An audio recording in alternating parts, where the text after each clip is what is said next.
زدر تا دا کربلا اغا اصلی فلسفہ او بنیادی مقصد بیانول میں غرض پا کربلا کے دغا وقت کی حکومت چو دا یزید ابن معاویہ، یزید دا معاویہ صاحب زویو او معاویہ رضی اللہ تعالی عنہ دا اغا صحابیو چھ دا کاتب الوحیو دا جناب رسول اللہ صلی اللہ علیہ قرآن بچ نازل دا نو یو کاتب پا کی دا وحی دے ہمو دا یزید دا زویو او پا دغا ملک پا دغا وقت کی دا دو حکومتو دیکھ شک نشتا چھ وہ دا صحابی زوی لیکن خپل کردار او خپل کرتوتونه چو اغا د نظام محمدی نه خلاف خلق یرولیو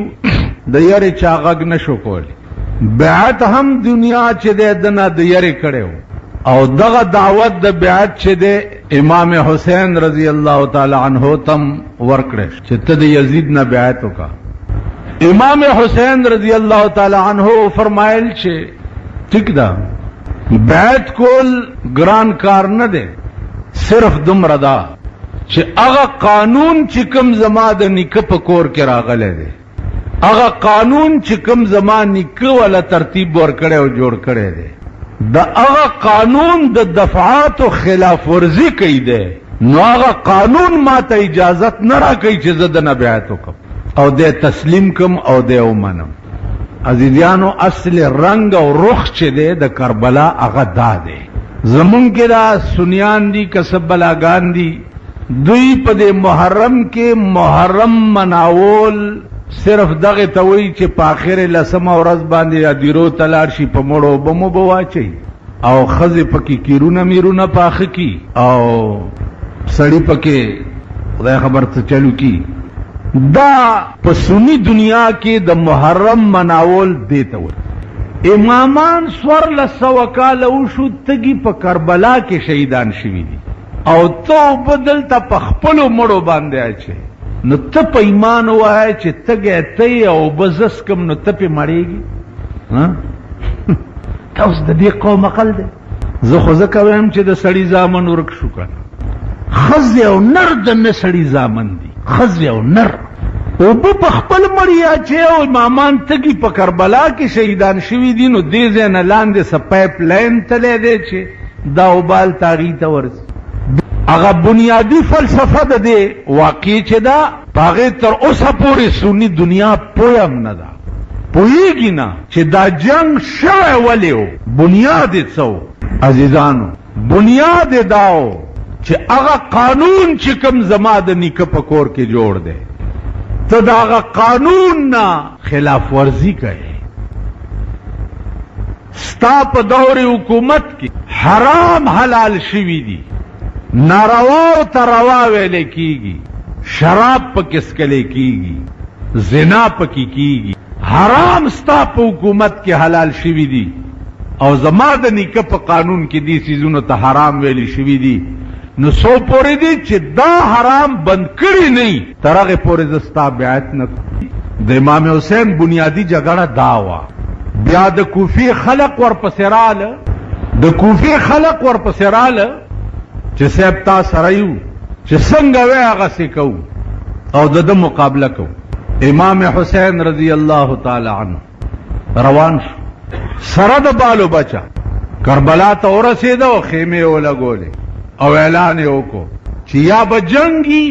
او یا به ته د خدای قانون ته تسلیمي دغه وخت کې ابن زیاد په دغه علاقه گورنرو ابن زیاد نامه و د تبوی ابن مرجانا بادشاہ حکمو چې ختمه کړي عزیزانو دا اهلی کوفه چې دي دا ټول ته او تخته د په خاص وخت کې ټول تخته امام حسین رضی اللہ تعالی عنہ صرف پل خاندان 72 کسان پاتی شو اوس سکے دوی چې سر قربانو بچی قربانو لیکن د باطل پلاس کے لاس نگدم ابن زیاد فوج راوستو تے گیر چاپیری کو تو 72 کسانو باندی جنگ شروع کو چې دا 72 بدر باندې قربانوم یا بت قرآن ته سرنگون کې جنگ شروع شو عزیزانو نمبر په نمبر د خاندان رسول بچی به قربانې ده نمبر په نمبر په دغه وخت کې د شاه قاسم کویدن شوی وا، اوس خیمه لګېدلې دي او د شاه قاسم کویدنم شوی دا، جنگم شروع دی. امام حسین رضی الله تعالی عنہ وی چې جنگم شروع دی، خو کویدن چې شوی نو سنتو باندې عمل کول ضروری دی. راځي چې دا ډولای مروړو. نو صداقت خبره دلته چې چا کې مړې وشي یو کال واده نه کوي ویلا تخته خو چا دا کلم ددا تخته لالمه دا تخته وبیم ندی و چې او تاسو واده کوي دا خزي دا. امام حسین د یار په خط او خال باندې بچی قرباني، بچی په قرباني زنانه ته وی چې دا د شاه قاسم واده پکې وکړي.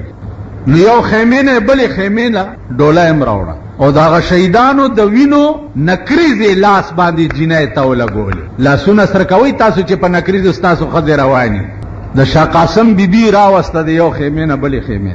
د شپې ډومبای شپه ده आवाज چې راوځه جنگ لا تور راواغست او چې وته جنگ کې راګیر شو شهید شو. د خیمه مخې له پرې کړه سر راوړو اډومبای شپې ناوي ورته راوته په مخې ورته لاس وای. علي اکبر نمبر راغی الله او چې بار وته د تورو په منځ کې گیر شو. علي اکبرم انا لله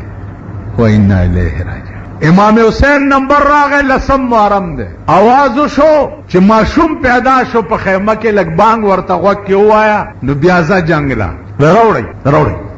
امام حسین ماشوم په غېږ کې واغستو غوږ کې ورته اذان کوي، غوږ کې ورته بانګ وایا بیا ځه ماشوم غوږ کې واچول اذان ورته شروع. چې اذان شروع کو غش راغی د ماشوم په دې ځای کې نه نوته دې ځای نه ووت. اوس پیدا شوی ماشوم. امام حسین د مړی هغه وینې په لاس کې راوچتې کړې او اسمان ته لړه کړې چې د خط و خال مالکه چې زه در باندې عاشق ما د نن ورځې پیدا شوی ماشوم هم ستا په خط و خال باندې قربان کړو.